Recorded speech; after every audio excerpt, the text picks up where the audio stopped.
Barrister রুমিন ফারহানা গ্রেফতার করেছে ঢাকা মহানগর গোয়েন্দা পুলিশ। এবার সরাসরি আওয়ামী লীগের পক্ষে কথা বলে হাসিনাকে দেশে ফিরিয়ে আনার ঘোষণা দেওয়ায় এবার কিন্তু একেবারে হাতে নাতে কিন্তু গ্রেফতার হয়েছে ব্যারিস্টার রুমিন ফারহানা।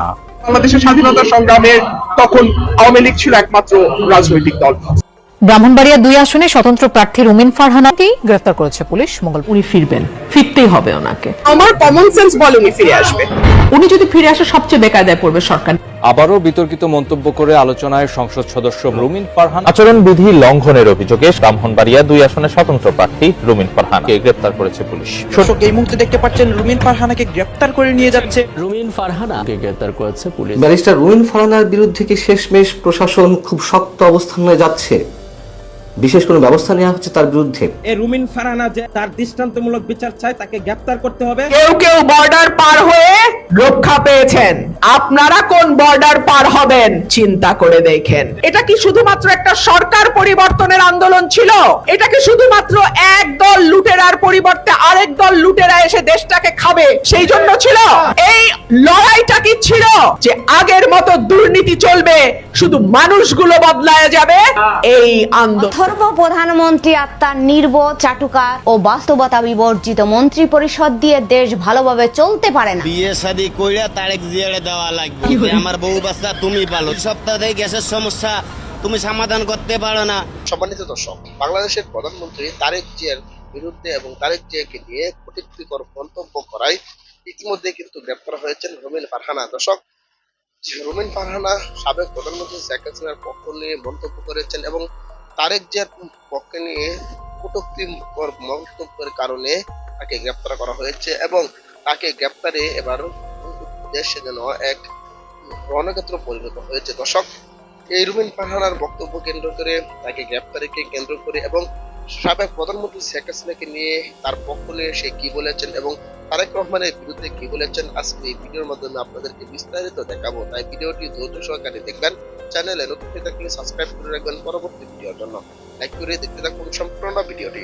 করে আর বর্তমান ক্ষমতার মসনদে বসে থাকা সরকারের স্বরাষ্ট্রমন্ত্রীকে চরম ব্যর্থ আখ্যা দিয়ে সাফ জানিয়ে দিলেন শেখ হাসিনাকে ফাঁসি দেয়া তো দূরের কথা, দেশে ফিরলে তাকে স্পর্শ করার মুরদও কারণেই। কিন্তু কেন হঠাৎ করে বিরোধী শিবিরে বসেও শেখ হাসিনার রাজনৈতিক ক্ষমতা ও শক্তির পক্ষে এভাবে প্রকাশ্য হুঙ্কার ছাড়লেন রুমিন ফারহানা? 24-এর বিপ্লবের পর দুটি বছর পেরিয়ে গেছে। দেশের ক্ষমতার সমীকরণ বদলেছে, নতুন সমীকরণে বিএনপি ক্ষমতায় বসেছে। তারেক রহমান দেশ চালাচ্ছেন। জুলাই যোদ্ধা নাহিদ হাসনাতরাও এনসিপি গঠন করে এমপি হয়েছেন। এই তরুণ নেতারা প্রতিদিন মিডিয়াতে বড় বড় ভাষণ দিচ্ছেন। কিন্তু প্রশ্ন হলো, যার ভয়ে গত 15 বছর দেশের পুরো বিরোধী শিবির তটস্থ ছিল, সেই শেখ হাসিনা দেশে আসবেন কবে? সম্প্রতি এক টকশোতে এসে সেই প্রশ্নের উত্তর দিতে গিয়েই এক মহা বিস্ফোরণ ঘটিয়েছেন ব্যারিস্টার রুমিন ফারহানা। তিনি খোলাখুলি দাবি করেছেন শেখ হাসিনাকে বাংলাদেশে ফিরতেই হবে। এটি কোনো আবেগীয় কথা নয়, বরং একটি নিখাত রাজনৈতিক বাস্তবতা। রুমিন ফারহানা স্পষ্টভাবে হিসাব দেখিয়ে দিয়েছেন, শেখ হাসিনা 46 বছর ধরে কোটি কোটি নেতাকর্মী ও সমর্থক বেষ্টিত একটি বিশাল রাজনৈতিক দলের প্রধান। 1975 থেকে 1980 সাল পর্যন্ত যেভাবে দলটি ভেঙে চুরে গিয়েছিল, 1981 সালে ফিরে এসে যেমন তিনি দলের হাল ধরেছিলেন, ঠিক তেমনি 2026 সালেও তিনি ফিরে আসবেন। বিদেশের মাটিতে তার কিছু হলে কিংবা স্বাভাবিক মৃত্যু হলে তা হবে আওয়ামী লীগের কফিনে শেষ পেরে। আর শেখ হাসিনা কখনোই তার কোটি কোটি নেতাকর্মী ও সমর্থককে এভাবে অভিভাবকহীন রেখে শেষ হয়ে যেতে দেবেন না। সুতরাং হিসাব পরিষ্কার, শেখ হাসিনা ফিরছেন এবং তিনি ফিরলে এই সরকারের প্যান্ট ঢিলে হয়ে যাবে। কিন্তু যে শেখ হাসিনাকে ক্ষমতাচ্যুত করতে হাজারো ছাত্র জনতার রক্ত ঝরল, সেই হাসিনা আবারও রাজকীয় বেশে বাংলাদেশে ফিরে এসে বর্তমান সরকার তারেক রহমান আর এনসিপি নেতাদের রাজনীতির মাঠ থেকে উপড়ে ফেলবেন, এটা কি জুলাই যোদ্ধারা সহজে মেনে নেবেন?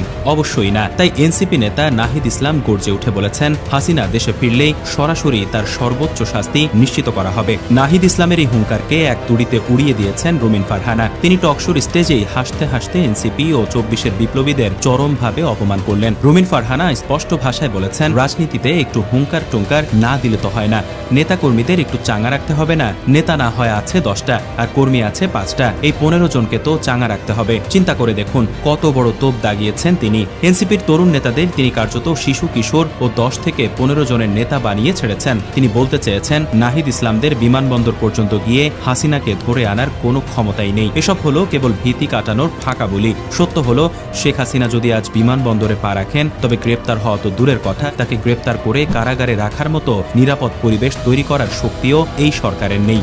শেখ হাসিনা দেশে ফেরা মাত্রই পুরো রাজনীতি উল্টে যাবে এবং সরকারের হাত পা জমে বরফ হয়ে যাবে। শুধু রাজনৈতিক হুঙ্কার নয়, শেখ হাসিনার ফিরে আসার পেছনে যে সুনির্দিষ্ট আইনি ও বিচারিক ছক রয়েছে সেটিও ফাঁস করে দিয়েছেন রুমিন ফারহানা। তিনি মনে করিয়ে দিয়েছেন ফৌজদারি কার্যবিধি বা দেশের প্রচলিত আইন অনুযায়ী শেখ হাসিনা আত্মসমর্পণ করে জামিনের আবেদন জানালে আইনগত প্রক্রিয়া মেনেই এগোতে হবে। কোনো রাজনৈতিক দলের রেডিমেড সাজার হুঙ্কার কিংবা রাজপথের প্রতিশোধমূলক আবেগ দিয়ে আইন চলে না। আসলে বিদেশের মাটিতে নির্বাসিত জীবন কাটে না বলেই শেখ হাসিনা আইনি লড়াইয়ের মুখোমুখি হতে বাংলাদেশে পা রাখছেন।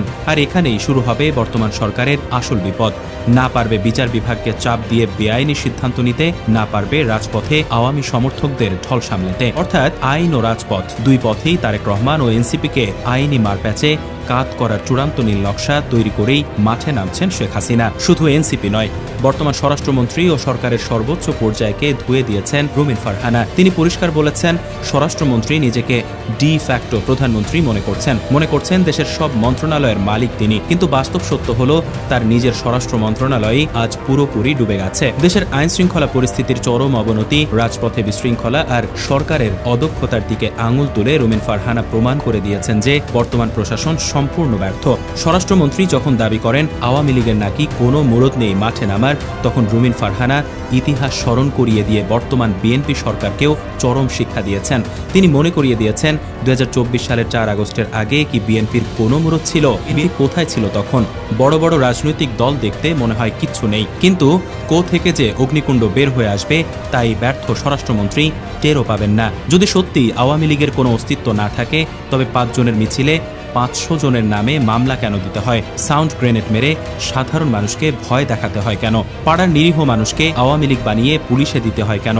উত্তর খুব সহজ, সরকার ও বিএনপি ভেতরে ভেতরে শেখ হাসিনাকে নিয়ে প্রচণ্ড আতঙ্কে রয়েছে। প্রিয় দর্শক, কথাটার গুরুত্ব বুঝুন। রুমিন ফারহানা যে বিষয়টি তুলে ধরেছেন তার পেছনে রয়েছে গভীর রাজনৈতিক চাল। বর্তমানে ক্ষমতার মসনদে বসে তারেক রহমানরা হয়তো ভাবছেন মাঠ একদম ফাঁকা, কিন্তু শেখ হাসিনা বিদেশের মাটিতে বসেও পুরো বাংলাদেশের রাজনীতির সুতো নাড়াচ্ছেন। শেখ হাসিনা যদি ডিসেম্বরে কিংবা যে কোনো মুহূর্তে দেশে পা রাখেন তবে তারেক রহমানের বিএনপি এবং এনসিপি চরম বেকায়দায় পড়ে যাবে। প্রথমত, আন্তর্জাতিক চাপ ও কোটি কোটি সমর্থকদের কারণে না পারবে সরকার তার সাজা কার্যকর করতে, না পারবে সাধারণ কয়েদির মতো তাকে বন্দী রাখতে। দ্বিতীয়ত, জনগণের মধ্যে এখন থেকেই নতুন সরকারের আমি আবার ছোট মাছ খাই না, বড় মাছ আমার খুব ভালো লাগে। হাত দিলে আপনারা যাদের আব্বা ডাকেন তাদের কারো ইজ্জত থাকবে না। কেউ কেউ বর্ডার পার হয়ে রক্ষা পেয়েছেন, আপনারা কোন বর্ডার পার হবেন চিন্তা করে দেখেন। এটা কি শুধুমাত্র একটা সরকার পরিবর্তনের আন্দোলন ছিল? এটা কি শুধুমাত্র এক দল লুটেরার পরিবর্তে আরেক দল লুটেরা এসে দেশটাকে খাবে সেই জন্য ছিল? এই লড়াইটা কি ছিল যে আগের মতো দুর্নীতি চলবে, শুধু মানুষগুলো বদলায় যাবে? এই আন্দোলন সেই জন্য ছিল না। আমরা রাষ্ট্রের গুণগত পরিবর্তন চেয়েছিলাম। আমরা চেয়েছিলাম একটা মানবিক রাষ্ট্র, যেই রাষ্ট্রে 18 কোটি মানুষ তার নাগরিকের অধিকার নিয়ে বাঁচতে পারবে। কিন্তু দুর্ভাগ্য আমাদের, আমরা দেখলাম 15 বছর যা হয়েছে, দেশ এখন প্রায় সেই পথেই যাচ্ছে। অনেকে বলে পতিত ফ্যাসিস্টকে ফিরতে দেয়া হবে না। পতিত ফ্যাসিস্টকে কেউ ফিরতে দেবে না। যদি ফেরে, আপনাদের ব্যর্থতার কারণেই ফিরবে। আপনারা যখন চাঁদাবাজি করেন, ধান্দাবাজি করেন, বালুর ব্যবসা করেন, আপনারা যখন সাধারণ মানুষের ব্যবসা প্রতিষ্ঠানে গিয়ে লুটপাট করেন, আপনারা যখন কিভাবে নির্বাচনে জালিয়াতি করে আরেকবার আরেক আসন আরেকটু জায়গা পাওয়া যায় সেই ধান্দা করেন, আপনারা যখন ক্ষমতার ভারসাম্যে আর বিশ্বাস করেন না, আপনারা যখন ভিন্ন মতকে দমন করার জন্য নোংরা অবলম্বন করেন, ঠিক যেরকম শেখ হাসিনা সরকারের সময় হয়েছিল, তখন মনে রাখবেন আপনারাই কিন্তু সেই স্বৈরাচারকে বরণ করে নিয়ে আসবেন। আমি তো 15 বছর ছিলাম, কার কি ভূমিকা, কার কি কথা, কোন দলের কি, আমি সব নিজের চোখে দেখেছি। এমনও মিটিং গেছে, বলা হয়েছে সরকারের বিরুদ্ধে কিছু বলার দরকার নাই, তারা এখন বিরাট বিপ্লবী সাজে। শোনেন, ক্ষমতার চোখে চোখ রাখার সাহস খুব কম মানুষের হয়, বেশিরভাগই হলো ইন্দুরের মতো, ক্ষমতা যেই দিকে তেনারান সেই দিকে। সব দেখা হয়েছে 15 বছর। আজকাল যারা বড় বড় বিপ্লবী সাজে, তারা কোথায় ছিল 15 বছর খুব ভালো করে জানি। রাতের অন্ধকারে কার দলের সাথে কার দলের ব্যবসা হয়েছে, কোথায় কোন লেনদেন হয়েছে, কে শান্তি মতো কাজ করে এলাকায় ঘুমাইতে পারছে, কে। সম্মানিত দর্শক, আশা করি সকলে পুরো ভিডিওটি দেখলেন। এই ভিডিও সম্পর্কে অবশ্যই আপনাদের মতামত ভিডিওর কমেন্ট বক্সে লিখে জানাবেন। দর্শক, এই ধরনের প্রতিনিয়ত আপডেট ভিডিওগুলো সবার আগে পেতে অবশ্যই চ্যানেলটিকে সাবস্ক্রাইব করে পাশে থাকা বেল বাটনটি অন করে রাখবেন পরবর্তী ভিডিওগুলো সবার আগে পাওয়ার জন্য। আজকের মতো ভিডিওটা এখানে শেষ করলাম, দেখা হচ্ছে পরবর্তী ভিডিওতে।